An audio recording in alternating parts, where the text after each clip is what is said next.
What's happening, everyone? My name is Scott Anderson and welcome to Stronger Yoga Academy.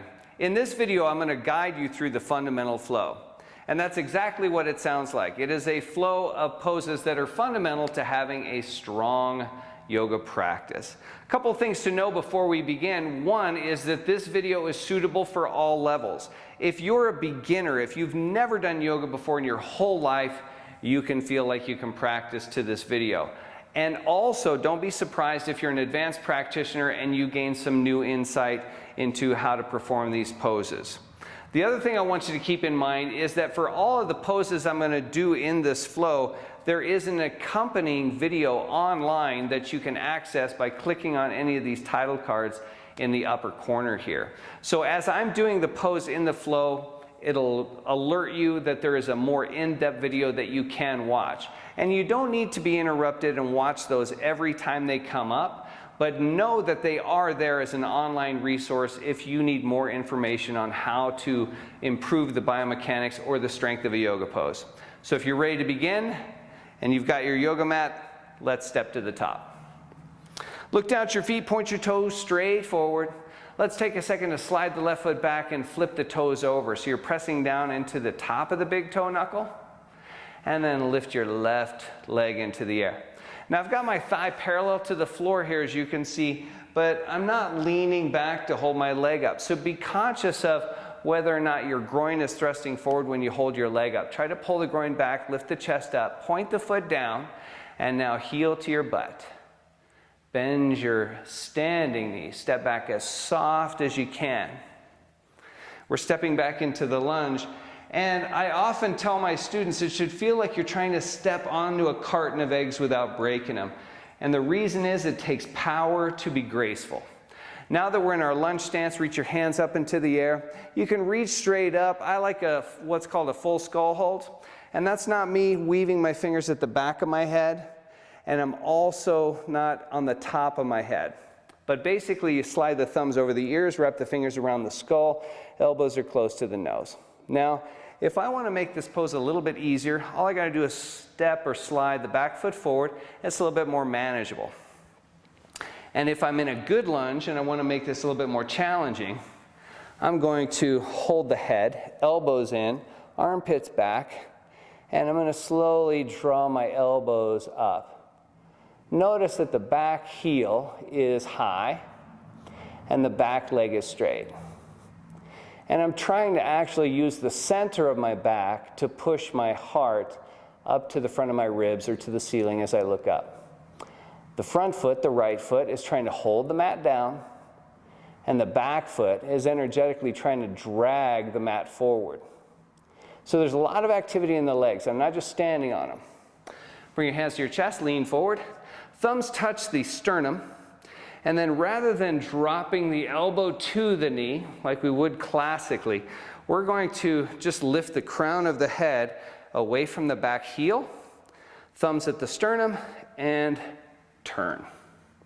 What I'm trying to do is create rotation at the trunk and use my trunk rotation muscles rather than using the leverage of my elbow against my knee to create torque and to twist me by force, using different muscles other than the ones in my trunk.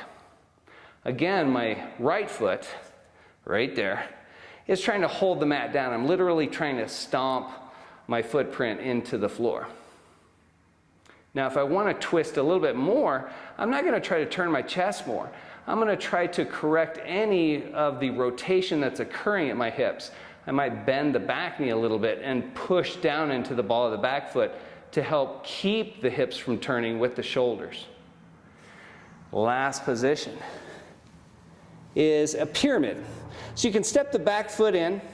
A lot of times the floor is too far away from the fingertips and the back will round. You can do a couple of things. If you have 2 blocks, and I always recommend that if you're going to practice yoga at home, you have a mat and 2 blocks, okay? But if you only have 1, place it behind your heel. Hold it down with your fingertips. Pull the chest forward and lift the back heel. When you straighten your right leg, which is pinned underneath you and there's all this tension, your body's going to try to pull to the right. So be aware when you straighten the right leg more for that pull and try to go heart forward and try to lift the bottom of your right butt cheek, in this case, up to the ceiling. That creates more tension, and more tension equals a better stretch. You'll rarely hear me say stretch. I really focus on talking about muscle contracting. Stretching tends to take care of itself. And then release. Oh, by the way, if you don't have a yoga block at all, you can just stack your hands on your shin right underneath your kneecap. But we're going to take it to the floor, plant the hands, step back, and chest gently to the mat. I'm going to stay on the balls of the feet, and I'm going to push my knees into the floor, and that's going to lift my pelvis off the floor. Let me move this block over here. Now I've got my fingertips pressing down. I'm not on my fingertips, but I'm pressing down into the palms. I'm pressing down into the knees. I'm focusing on pressing down before I lift anything up. I'm not going to lift everything, and I'm not just going to lift arms or legs, but I'm going to go across the body. We call this a cross core training. So when I press the knees down, I lift the right leg up and straighten it, lift the left hand, and I'm not trying to lift really high at the hand or the leg. They're just barely floating off the floor, but I'm really focusing on pushing down firmly into my right palm in this case, and the left knee, and that's lifting my groin off the floor. Lower the limbs slowly. Remember, it takes power to be graceful. Slide your hands underneath your chest, pull your belly tight and pull your groin off the floor, and then push. Bend your knees as you press.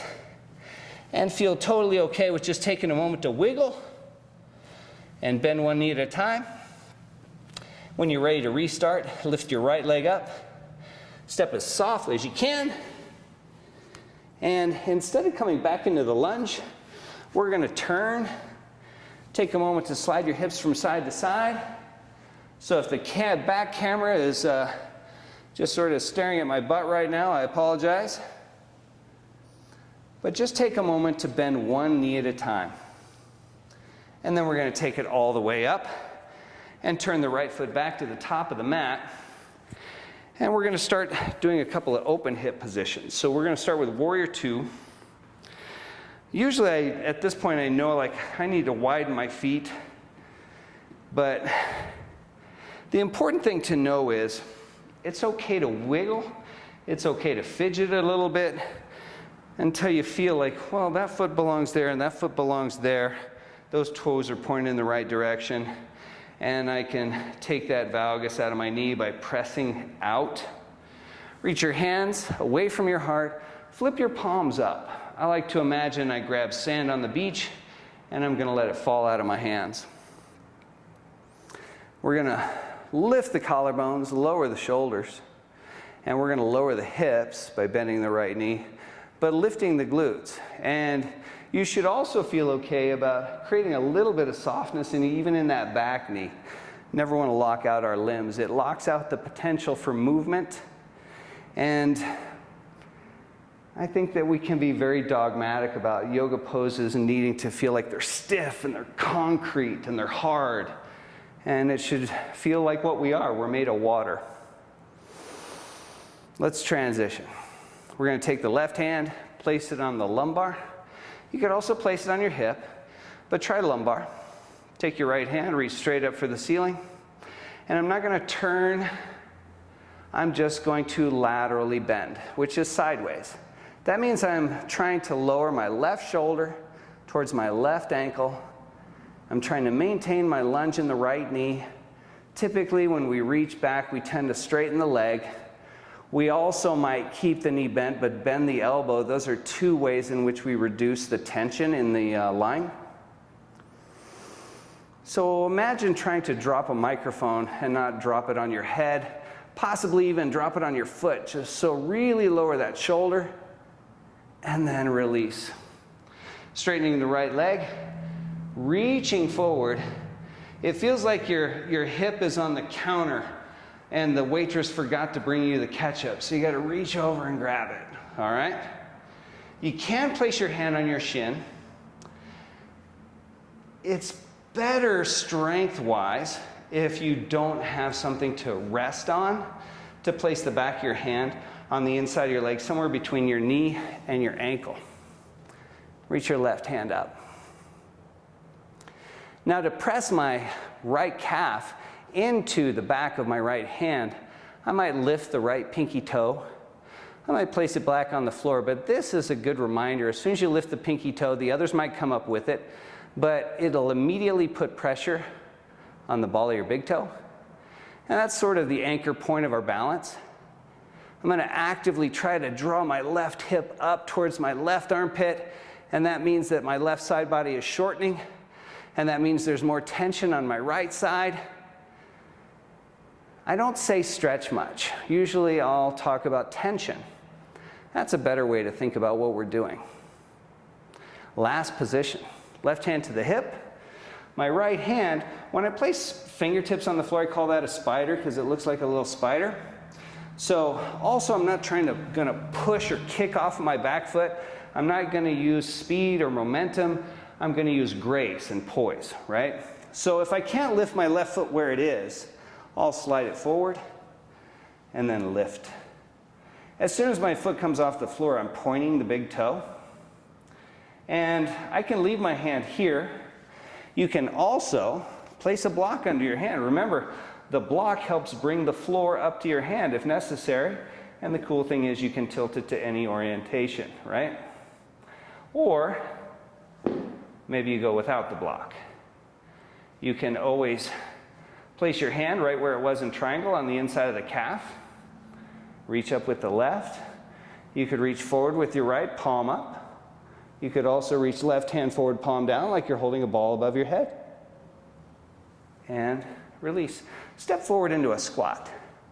So as soon as you come down on that left foot, let your knees bend so you can pull your heart away from your knees. What we're trying to do is get a straight back and then straight legs in that order. Because I was on my right leg for a long period of time, we're going to switch, and I'm going to place my right ankle on the left thigh. Again, I took my foot off the floor, so I'm going to point the big toe. Left hand is on my right inner ankle. And my knee, my left knee, becomes a fulcrum. So when I push down, it lifts my knee up. If I let my knee sag, I'm getting a better stretch in my groin and in my IT band. But what we want is a little bit more release for that glute because it was working so hard in our lunging positions. So the right hand can be on the outside of the knee lifting up, and all these are things that just remind your leg to keep the sinking and twisting hip thing from happening. But I don't need to have the hands there, right? But it's a good reminder. If we wanted to go a little bit deeper, we could take left hand to the inside of the knee here and push left hand left. And I could also place right hand on the side of the head and create a twist. And then we're going to release. Plant the foot. Step the feet nice and wide. Don't step off your mat, but step to the edge of it or close, right? Reach your hands forward like a zombie, and then squat down. This is Utkatasana. We want the feet wide, the knees wide, so we've got a good base for the pelvis. We don't have to focus on balance. And if I don't have to focus on balance, or it's easier to balance when my feet are wide, I might be able to keep my butt low and lift the heels. Maybe even take the hands, turn them to the wall behind me. Let me try that again. Heels high, flip the palms over. And release. And I don't know if the audio is picking this up, but it's hard to breathe right now. This stuff is not easy. But as the saying goes, if it was easy, everybody would do it, right? Let's do the other side. We're going to take the right foot, flip it over, press down into the big toe knuckle. We have to start to develop more range of motion through the hallux joint. That's your big toe joint. It's very important for biomechanical function of the knees, and we start to lose a lot of that wearing shoes, especially tight shoes, ill-fitting shoes, high heel shoes, ladies. Now take that right thigh up. And remember, we're really taking this right foot off the floor so that the stabilizers in my left leg will start to engage. And I like to think of them as responsive versus reactive. Reactive is this, where it's all herky-jerky, right? We want responsive, where it's subtle. It moves to the degree it needs to hold you in good balance. Again, we want to be mindful that we're not leaning back, but now we're going to step back. Remember, think about trying to step on a carton of eggs without breaking them. So go really far forward with the heart, plant that foot soft, and reach up. Anjaneyasana. This back leg is the steering leg. Again, there's videos that you could watch and learn about the steering leg and what I mean by that. But it just means I turn the inner thigh back to bring the outer hip forward. I'm trying to get both of the ACES points, the bony protrusion of your hip, to face the top edge of the mat like headlights on a car. You can always go hands to the side of the head and lift up more. But remember, keep that back heel high, back leg straight. We don't want to press down here. That's a calf stretch. That's a good thing, and there's a place to get it. I don't think this is the best place for it. And then when you're ready, let's come out. Bring your hands to your chest, lean forward.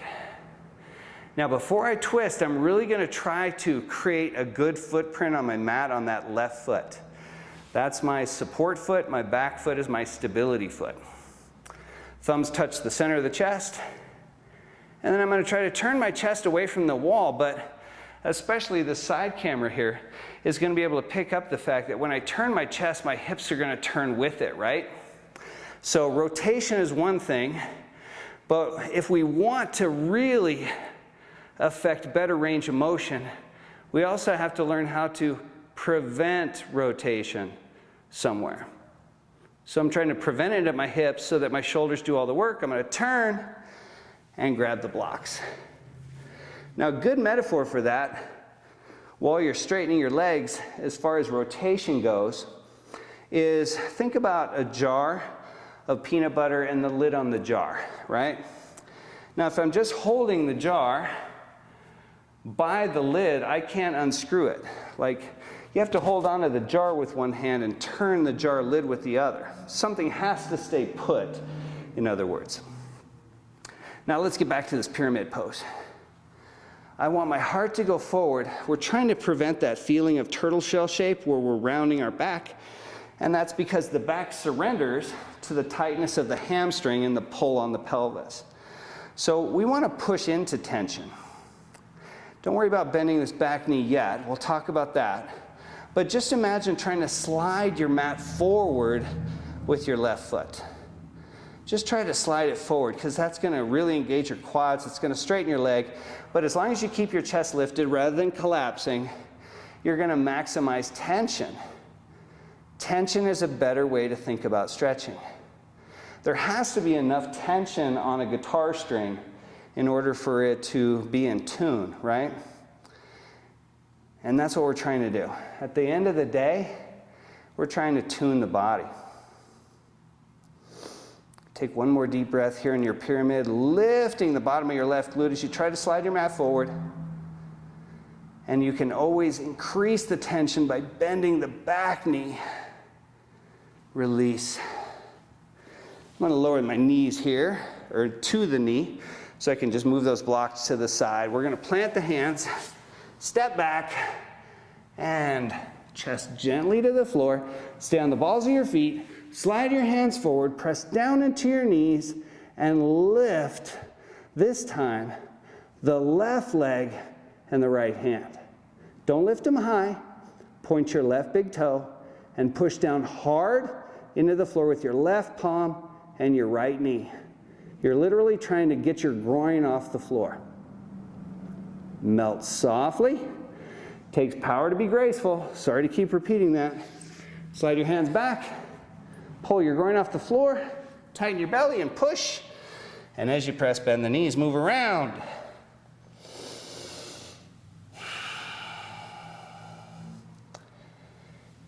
If you like this mat, by the way, my awesome Audrey mat, I got it from Big Raven Yoga.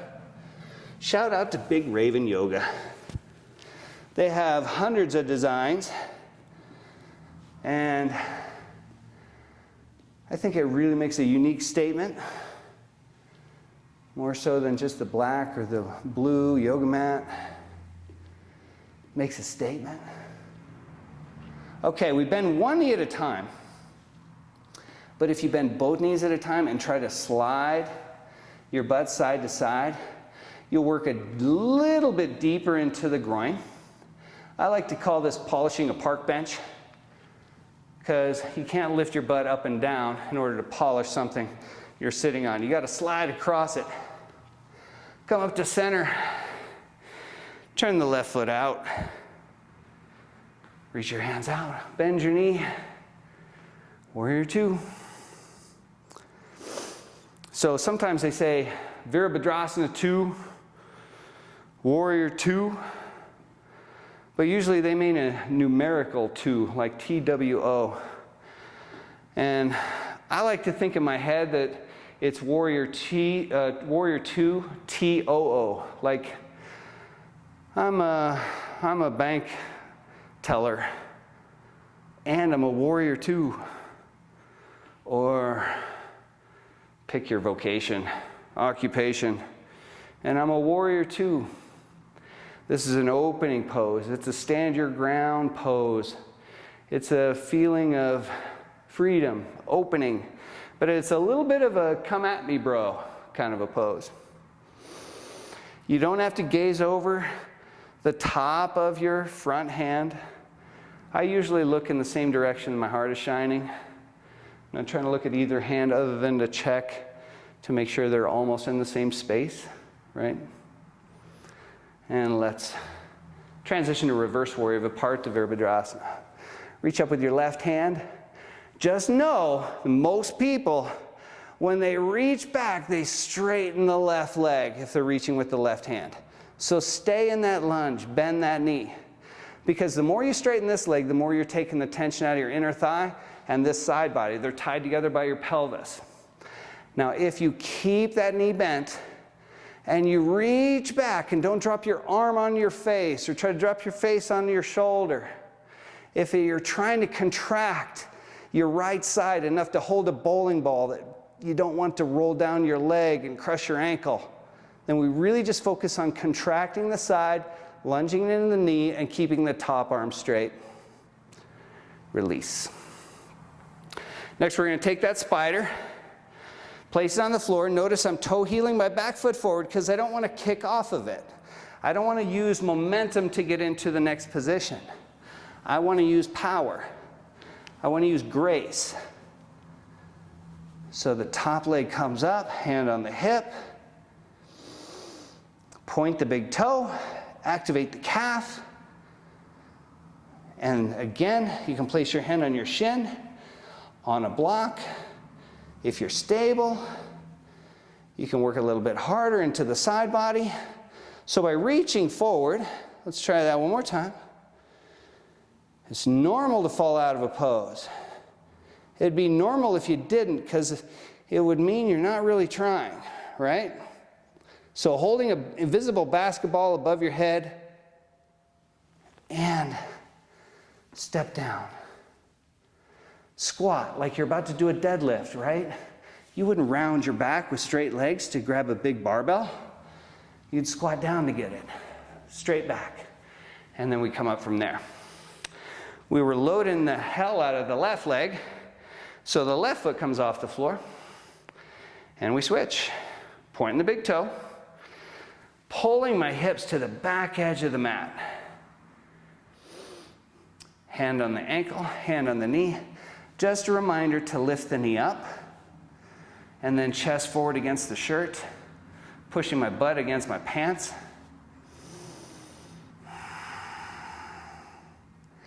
And if I want to add a twist, and you don't have to, just know that.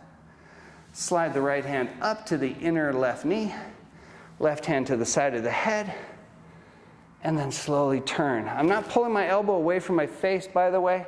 I keep my elbow close to my nose so that if I can see the wall to my left, it's because I turn my chest, not because I move my arm. Release. Again, we're going to go feet wide. It's our second Utkatasana, awkward pose. Chair pose, thunderbolt pose. Has a lot of names. Palms reaching forward. If I lift the heels, I might flip the palms up.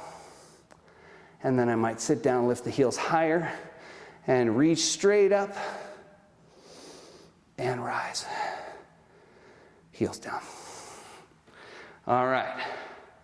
Let's finish up on the floor in no certain way.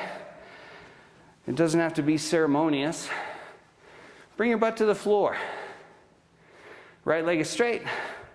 Left knee's bent. I got my left hand on my left knee, and my right butt cheek's on the floor. But I'm going to grab my foot, and I'm going to lean forward and to my left knee until my right butt cheek is no longer touching the floor. It doesn't have to come up really high. I should be able to just slide a playing card, let's say, underneath my glute. I'm going to push through my right heel, and then I'm going to pull at my right shoulder. So I'm trying to actually slide my foot away from my body, and that's an energetic line from my groin to my ankle, an arrow going out, right? I'm pushing out. But I'm also pulling, but I'm not pulling at the bicep, right? I'm pulling at the shoulder. So my foot and your foot and armpit are trying to move away from each other. Leaning over the left knee, turn to your left. You don't have to look over your shoulder. Just turn to where your heart's trying to turn to. And if you want more, you can just relax the left side of your neck. You might find that your ear comes close to your shoulder. Don't lift your shoulder up to try to meet the ear and give it a place to rest, okay? It's better if it sort of hangs in space. You'll get a better release there. And then release. Plant your foot. Notice this leg didn't have to move at all. And the inside of your elbow, that's called the ditch if you were to get a tattoo. And it's also where you have blood drawn out of your arm. So what we're going to do is we're going to capture the knee on the inside of the elbow. If you're using elbow outside of the knee, again, you're using that shoulder set of muscles to torque the trunk, when it's better for the trunk to rotate using its own set of muscles, right? Motor control. So I'm going to grab the elbow, or the knee with the inner elbow, and I also want you to note that the bicep is the most underutilized muscle in yoga. We rarely pull in yoga. So if you have the opportunity to fire those biceps, do it. So really try to squeeze your knees to your chest, then try to lift your chest above your knee. And one more thing. If you stepped your foot across here and your butt cheek lifts off the floor, and then you lower your butt cheek and your foot comes off the floor, then your foot doesn't belong here. There's little to gain by stepping over your knee. Now I'm going to take my spider and place it on the floor behind me. Lift, squeeze the bicep, pull the belly tight, and turn. Notice I'm not trying to crank my head. I'm not trying to use my chin to initiate a twist in my spine, but I'm looking where my heart looks, and then if I want to really wring out the entire spine with rotation, I'm not just going to try to turn my head, I'm also, in this case, going to try to pull the left glute back. Again, let's try to hold the hips in place while the chest turns to get a greater degree of rotation, right? Let's do the other side. Left leg straight, or as straight as you can get it right now. Right knee bent, foot on the inner thigh. So even if my leg was straight, that might be hard to reach. Bend it anyway, even if you don't have to. Grab the outer edge of your foot, hand on your knee. Slide your heel forward. It's still bent, by the way. I'm going to lean to my right, turn to my right. Push through the heel, pull at the shoulder. Keep rotating the trunk. You're trying to turn your heart, but remember, you're not trying to turn your head. You can just look at the wall in front of you and then just relax your neck. Push through the heel, pull at the shoulder, rotate at the trunk, relax at the neck. and don't forget to breathe. There's nothing like repeatedly hearing the biggest stereotype in yoga, right? Breathe. But it's true. I mean, when you get right down to it, again, we're going to hook the knee and the inner elbow. Spider on the floor behind you. To get right down to it, we do have to be reminded to breathe well, right? Pull the belly in, lift the heart, push your butt cheeks down. You should be grounded through both sitting bones.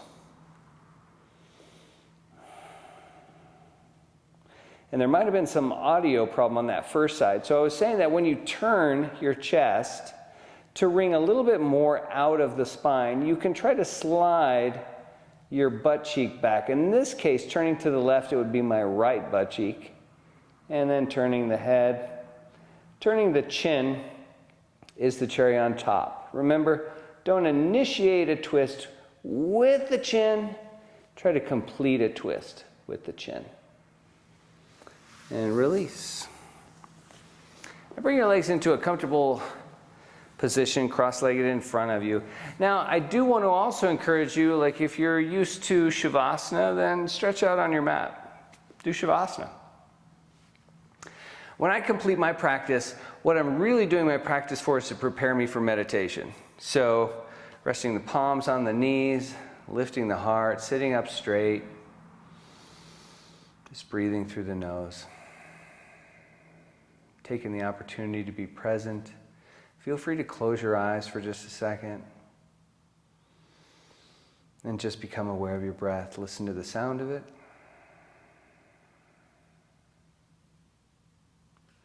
Feel the lift in the heart as you breathe in. If you really want to tune into the breath, notice how it's a little cool when it comes in through your sinuses, a little warmer as it passes out through the sinuses. If you really want to tune into the breath on a really deep level, try to notice which one of your sinus cavities has an easier time pulling the air in or out. That switches throughout the day.